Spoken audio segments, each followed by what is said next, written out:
여러분 안녕하십니까? 광주 MBC 뉴스데스크입니다.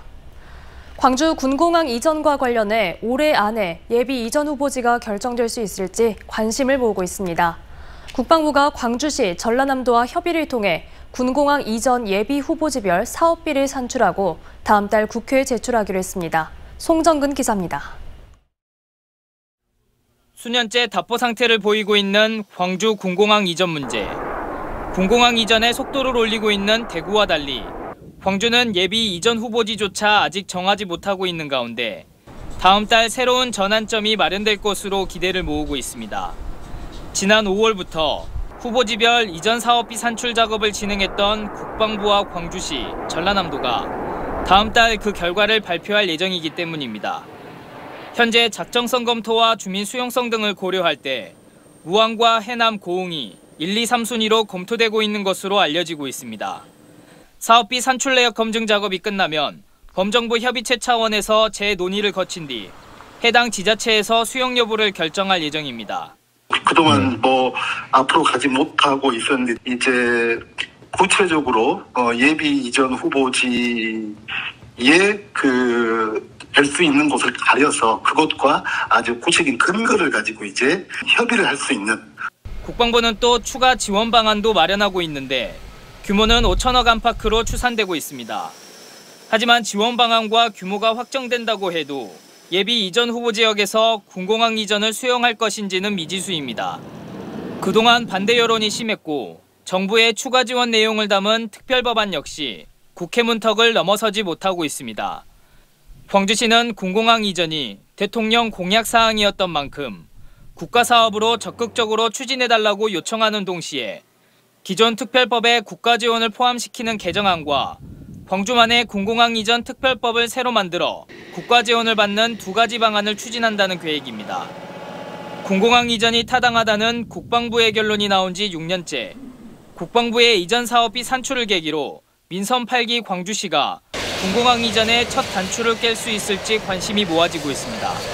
MBC 뉴스 송정근입니다.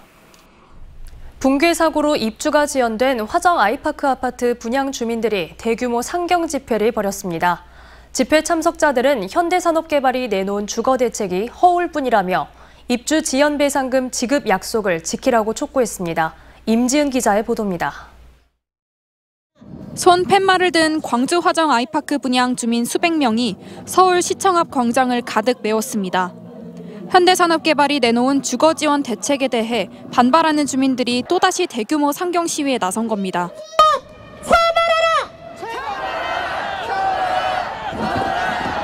집회 참석자들은 현대산업개발 측이 내놓은 주거 지원 종합 대책안이 입주민의 피해를 충분히 보상하지 못한다며 정부와 현산 측의 대책 마련을 호소했습니다. 현산 측이 발표한 지원 대책을 보면 중도금 원금과 이자를 포함한 전액을 돌려주고 전세 자금도 지원하겠다는 등의 내용이 담겼습니다. 하지만 입주 예정자들은 현대산업개발이 입주 지연에 따른 배상금을 지급하지 않고 아파트 붕괴에 대한 책임만 피하려 한다고 분노했습니다. 붕괴된 아파트를 철거하고 새로운 건물을 짓기까지 최소 5년 6개월이 넘게 걸리는데 아파트 분양가 5억 5천만 원을 기준으로 중도금 40%에 해당하는 2억 2천만 원과 이자를 현대산업개발로부터 반환받고 나면 입주 공사 지연에 따른 배상금을 현산 측에 요구할 수 없는 상황이 되기 때문입니다.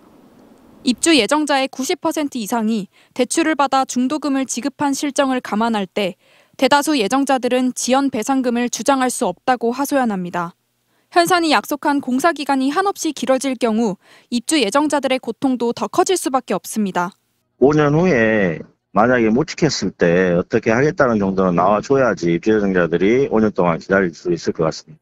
이에 대해 현대산업개발은 대출금으로 중도금을 납부한 세대와 대출금 없이 중도금을 낸 세대 사이에 형평성 문제가 발생하지 않도록 입주 지연 배상금 지급 여부를 결정했을 뿐이라고 해명했습니다.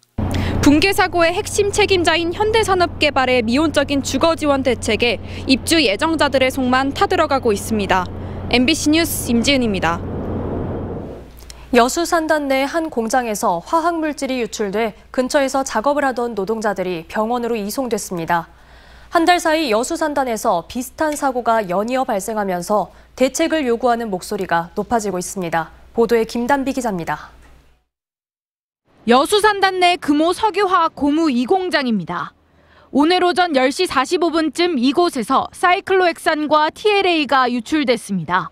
모두 위험물로 분류되는 화학물질입니다. 이 공장의 고무 생산 라인 밸브가 완전히 잠기지 않은 상태에서 액체 상태의 혼합 화합물질이 유출됐고 기체로 바뀌어 인근으로 퍼졌습니다.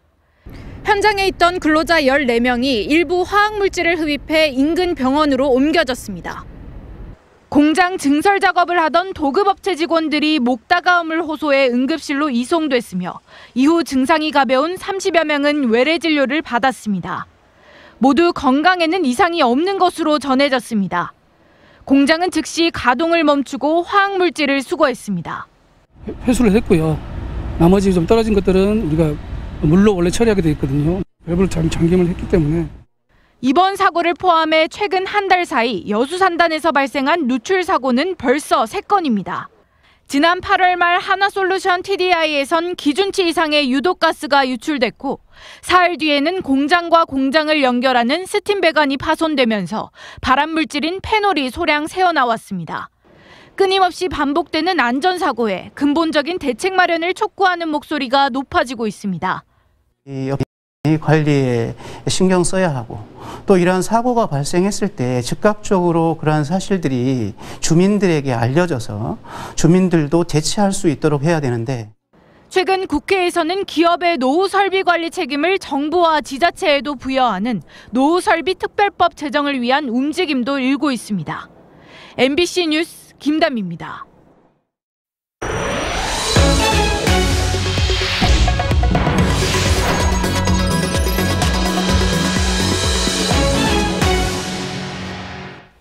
아동 보호체계 이대로 괜찮은가? 연속 보도 오늘도 이어갑니다. 방임과 가정폭력 등 여러 이유로 인해 시설의 보호를 받게 된 아이들이 건강한 성인으로 자라나려면 근본적으로는 평소 함께 지내는 보육사의 역할이 중요합니다.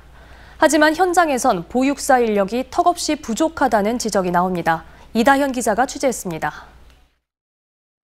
광주의 한 보육원. 보육사와 아이들이 둘러앉아 간식을 나눠 먹습니다. 담임선생님하고 통화한 거 이모 말했지? 네. 선생님이 구구단이랑 막 오답이 거의 없어가지고 너무 잘한다고. 이 시설에는 49명의 아이들이 있는데 보육사 1명당 8명에서 9명씩 맡고 있습니다. 눈에 들어올 정도는 돼야 되고 그 아이한테 어느 정도 투자할 수 있는 시간 정도는 돼야 되니까 더 줬으면 하는 것들도 있거든요. 보육사는 아동 양육시설에서 부모 같은 역할을 합니다. 아동들의 현재 심리 상태에도 향후 정서적 자립에도 중요한 존재인데 그 수는 턱없이 부족합니다.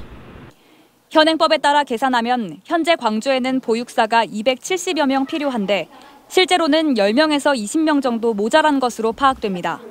보육사 인력이 법정 인원에 못 미치는 겁니다. 이마저도 3살에서 6살 아동 5명당 보육사 1명, 7살 이상 7명당 보육사 1명 등을 기준으로 계산했을 때 얘기입니다. 우리가 입장을 바꿔놓고 생각하면 돼요. 내 자식을 내가 7명을 엄마 혼자 돌보냐고요. 지금 2명도 많다 그러는데. 아동의 나이는 물론 장애 등 다른 특성도 함께 고려해서 인력을 확보해야 한다는 주장도 나옵니다. 광주 아동복지협회 자료에 따르면 보육원 아동 가운데 느린 학습자로 불리기도 하는 경계선 지능이나 ADHD 진단을 받은 아동의 수도 상당합니다. 나이를 떠나서 아동들의 좀 더 세심한 그런 부분들을 고려했었을 때는 좀 더 어려운 친구들이 많은데도 불구하고도 좀 많은 아이들을 키우고 있지 않는가. 보육사가 부족한 환경의 여파는 보호 종료 이후까지 이어질 수도 있습니다. 온전히 대화를 들어줄 수 있는 시간이 부족한 게 현실이거든요. 보호 종료 이후에도 연락할 수 있는 관계 형성이 안 될 수밖에 없는 거죠. 보육사 인건비는 시비로 지급돼 지자체 상황에 따라 당장 인력 확충이 되기는 쉽지 않은 상황. 한편에선 더 깊은 교감을 바라는 아이들의 목소리가 계속됩니다. 10명이면 7명 이렇게 얘기했던 것 같아요. 저희하고 오래 있어달라고. MBC 뉴스 이다현입니다. 김희수 조선대학교 법인 이사장이 민영돈 총장에 대한 징계 의결을 징계위원회에 요구한 것과 관련해 조선대 구성원들이 학사 개입을 중단하라고 반발했습니다. 조선대 교원노동조합과 교수평의회 등은 오늘 공동성명을 내고 법인이사회가 교원인사위원회의 결정을 무시하고 총장에게 부여된 인사권 등을 박탈하는 등 심각한 학사 개입을 했다고 주장했습니다. 또 이사회가 교육 자주권을 훼손하고 대학의 명예를 훼손했다며 사퇴를 촉구했습니다. 광주 첫 동물화장장 설립을 위해 진행되던 개발행위 심의가 주민 반발 속에 보류됐습니다.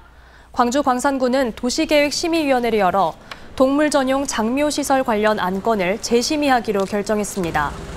도시계획심의위는 주민 반발과 현장 방문에 따른 보완사항 등을 이유로 안건을 차기 회의에서 다시 심의하기로 했습니다.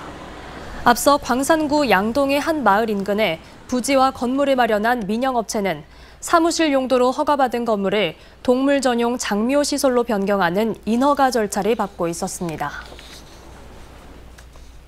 한 고등학생이 저지른 교사 불법 촬영 사건과 관련해 광주 교사노조가 신속한 피해자 보호 조치와 실태 점검을 촉구했습니다. 교사노조는 성명을 내고 문제가 발생한 학교는 교장이 공석 상태인데다 기간제 교사 비율이 광주에서 가장 높다며 피해 교사 보호 조치가 소홀함 없이 이루어지고 있는지 우려된다고 밝혔습니다. 또 이번 사건을 계기로 광주시 교육청이 학교에서 일어나는 불법 촬영 실태를 점검하고 교권 보호 매뉴얼을 현실성 있게 정비해야 한다고 주장했습니다. 공직선거법 위반 혐의를 받고 있는 담양 군수가 검찰에 넘겨졌습니다. 광주경찰청 반부패 경제범죄 수사대는 지난 6일 지방선거에서 주민들에게 음식을 제공하고 지인 가족상의 조의금을 내는 등 선거법을 위반한 혐의로 이병로 담양 군수를 검찰에 불구속 송치했습니다. 경찰은 이 군수에 대해 사전 구속영장을 신청했지만 증거인멸과 도주 우려가 없다는 이유로 법원에서 기각됐습니다. 서해상에서 북한군에게 피살된 해양수산부 공무원 고 이대준 씨의 영결식과 추모 노제가 목포에서 열렸습니다. 해양수산부장으로 치러진 이번 영결식은 유가족과 조승환 해양수산부 장관, 하태경 국민의힘 국회의원 등 100여 명이 참석했습니다. 한편 영결식과 노제를 마친 고인의 형 이래진 씨는 범죄 혐의가 있는 모든 사람을 대상으로 고발할 계획이라고 밝혔습니다. 올해 국내 쌀 농가의 손실이 1조 8천억 원대에 이를 거란 전망이 나왔습니다. 민주당 서삼석 의원실이 쌀 생산자 협회의 생산비 자료를 토대로 분석한 결과 쌀값 추이를 감안해 200평 기준 16만 4천 원대의 적자가 발생했고 이를 국내 전체 쌀 재배 면적으로 환산하면 1조 8,120억 원의 손실로 확대됐습니다. 서삼석 의원은 농협은 자체 추계 자료로 올해 35만 톤의 과잉 생산을 우려했지만 정부는 아직까지 쌀 생산 전망조차 내놓지 못했다고 비판했습니다.